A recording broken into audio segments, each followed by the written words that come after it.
Welcome back to the deep dive.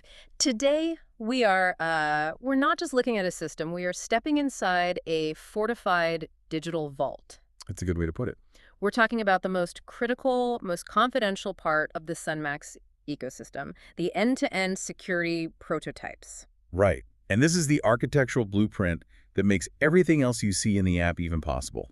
We're moving way beyond, just standard security features. We are. We're going to be dissecting 7 core engineered frameworks, prototypes A through G, that form what the developers themselves call the living architecture. And that phrase, living architecture, that's really the key here, isn't it? Our sources emphasize these aren't static, bolted-on defenses. Not at all. They are adaptive, they're evolving blueprints that are deeply, deeply integrated into the fundamental operating logic. The Sunmax Bridgecode. And the communication layer, the link protocol systems. So the goal of this deep dive is to show you exactly how this architecture protects every single interaction, validates every operation, and, well, secures the entire Sunmax app like a truly sealed vault. And that ensures absolute data and session integrity for you, the user. Okay, let's jump right into the foundation then, starting with what they call the core backbone. That's prototype A, the multi-layer encryption spine. If you think of Sunmax as a digital city, this spine is like the heavily reinforced foundation under every single building. Absolutely.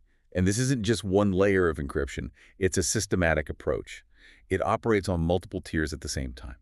So what's the first layer you hit? The first one is session-level encryption. That means every single time you perform an action, whether you're executing a trade, refreshing a feed, or even just tapping a button. Just a tap. Even a simple tap. You're generating a unique encrypted session packet for that one action.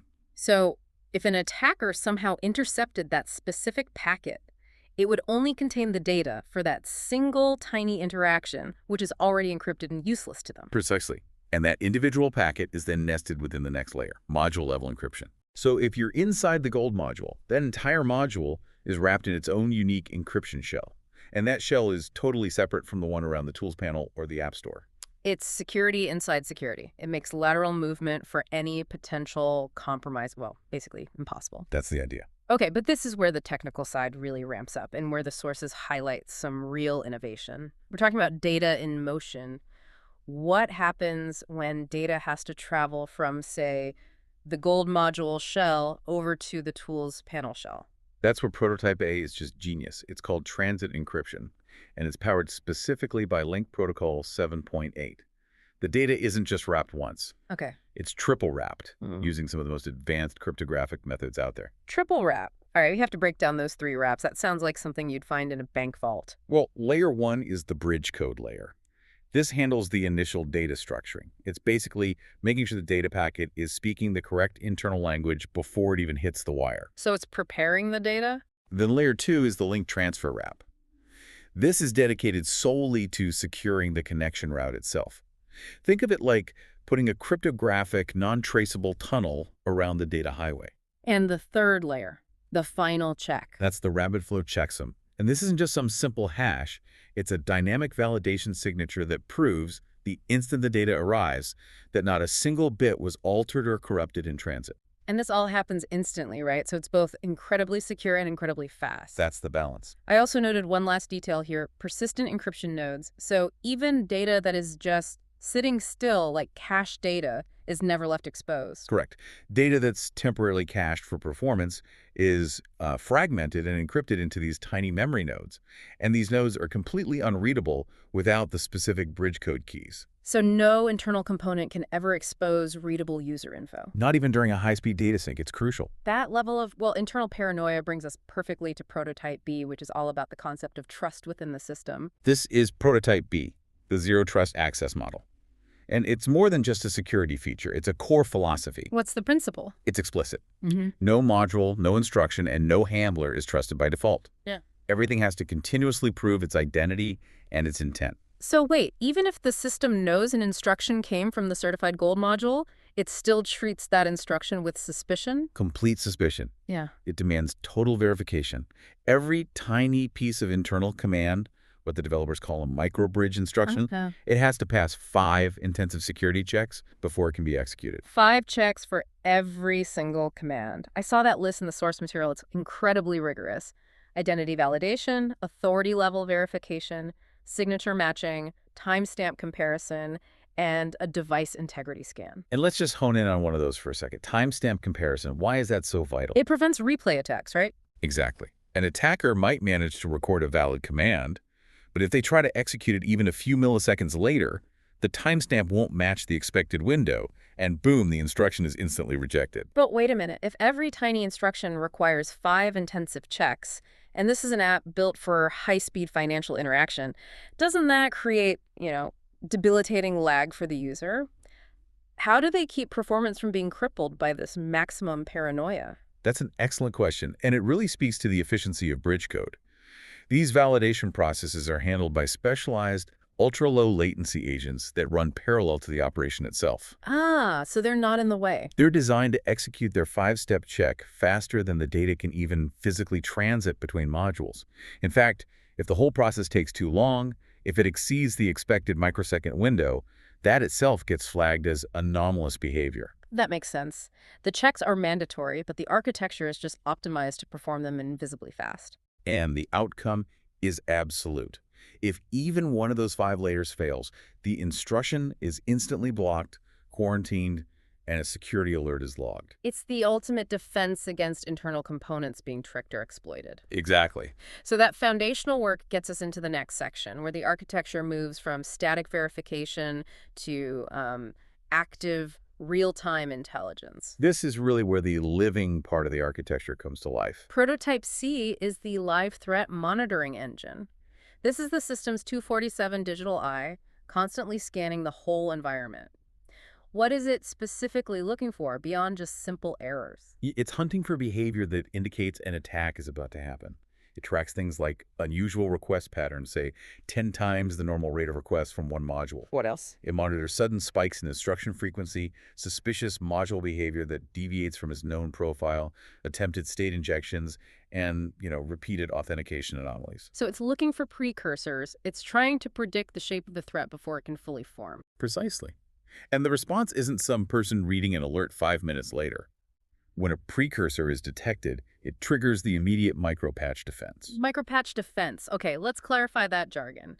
What exactly is a handler in this context, and why is resetting it so key? Good question. A handler is essentially the small piece of code responsible for managing a specific routine like processing a button click or managing a temporary data flow. Right. When a threat is flagged, the micropatch defense immediately resets all the affected handlers.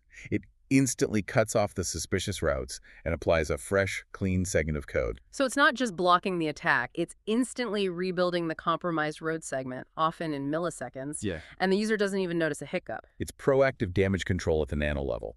The system doesn't wait for a vulnerability to be exploited. It just cuts off the potential entry point while the attacker is still poking around. Okay, moving on. Prototype D is vital for securing your experience against common external threats.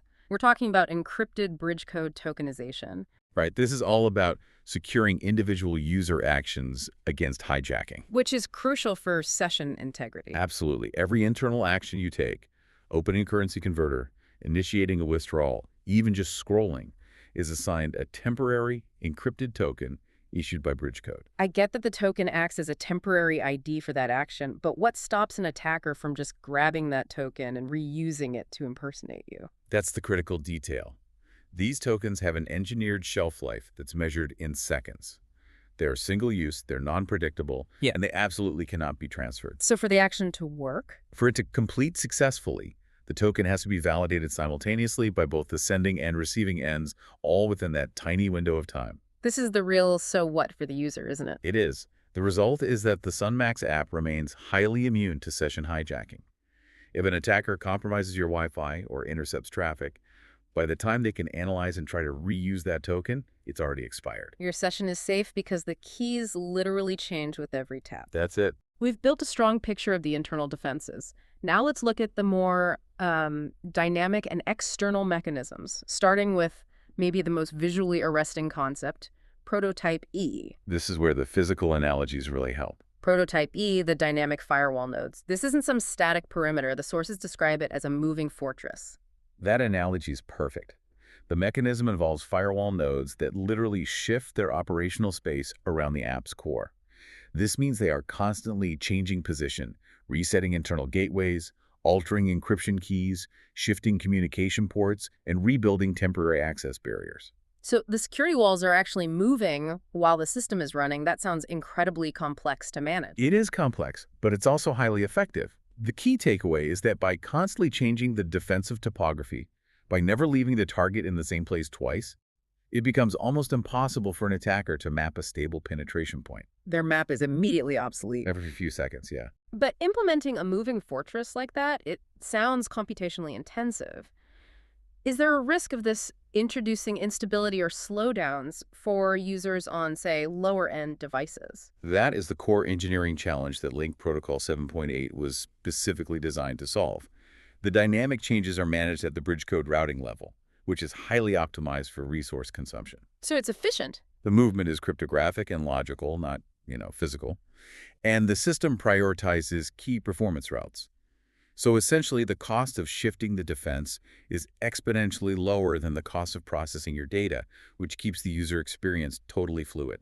That handles the internal dynamics. Now we shift our focus to the environment outside the application itself with prototype F, the device root validation layer. Right. If the firewalls protect the inside, this layer protects the perimeter by making sure your device itself is trustworthy. How does it do that? Before allowing any sensitive operations, the app runs a deep but non-invasive integrity check on the device's root status. And what are the biggest red flags it's scanning for? It's a pretty comprehensive scan focused on external manipulation. So it's checking for unauthorized root or jailbreak status, critically outdated OS security patches, any signs of process injection attempts. Things like screen scrapers. Unauthorized overlays, exactly. And also suspicious background apps that could indicate malware. It's essentially asking your device, are you compromised or are you secure? That's a good way to put it. And if it detects a risk, the mitigation strategy is graduated. It doesn't just crash the app. Right. If it's a medium risk, the app restricts premium operations. If it's high risk, it might limit access to sensitive modules or even freeze interaction entirely until the risk environment is cleared. That leaves us with the highest tier of internal security, the one used for only the most sensitive data. That's prototype G, the self-destructing data channels. This is reserved for highly volatile, incredibly sensitive data, things like currency authentication signals, gold rate verification markers, critical user identity tokens. This is data that's not meant to linger in the system for even a nanosecond longer than necessary. So how does it work? Is it literally burning the bridge once the data crosses? That is precisely the concept. Sunmax creates a temporary one-use channel between two components. The whole process is atomic. The data is sent. A cryptographic handshake verifies it was delivered successfully, and the channel instantly and irrevocably self-destructs. Gone. Destroyed. No recovery possible. Zero trace. This eliminates any possibility of data interception, man-in-the-middle attacks, or, residual data being left in transit memory for some kind of forensic recovery later. It ensures that critical data has an absolute expiration date the moment it's used. The moment it fulfills its single purpose. We've covered a remarkable amount of ground here, reviewing all 7 of these foundational prototypes. The multi-layer encryption spine, zero trust access, the live threat monitoring engine, encrypted tokenization, dynamic firewalls, the device root validation layer, and finally, those self-destructing channels. So if we connect all this back to the bigger picture, Yeah. what's the overall effect of having these 7 prototypes working together? The result is an ecosystem that isn't just secure, but it's intelligent, and it's inherently resilient. The Sunmax systems aren't just secure on paper. They are fast, they are modular, self-defending, and consistently robust across all devices and all network conditions. So it's clear security is not just a feature or a checklist item here. It's actually the engine that drives performance. Absolutely. Security is a living architecture that's integrated at the deepest level of the Sunmax bridge code framework. It's designed to move, to adapt, and to neutralize threats faster than any conventional system could. Which raises an important final question for you, the listener, to think about. We've detailed 7 foundational security layers that ensure absolute data and session integrity. Now think about the features you rely on every day: the lightning speed of the bridge code routing, the reliability of the multi-currency engines, that rapid flow interaction. How critical is this foundational self-defending architecture for the very existence and speed of those features? Could an app that requires such high trust and speed even function if it relied on static, breachable security protocols?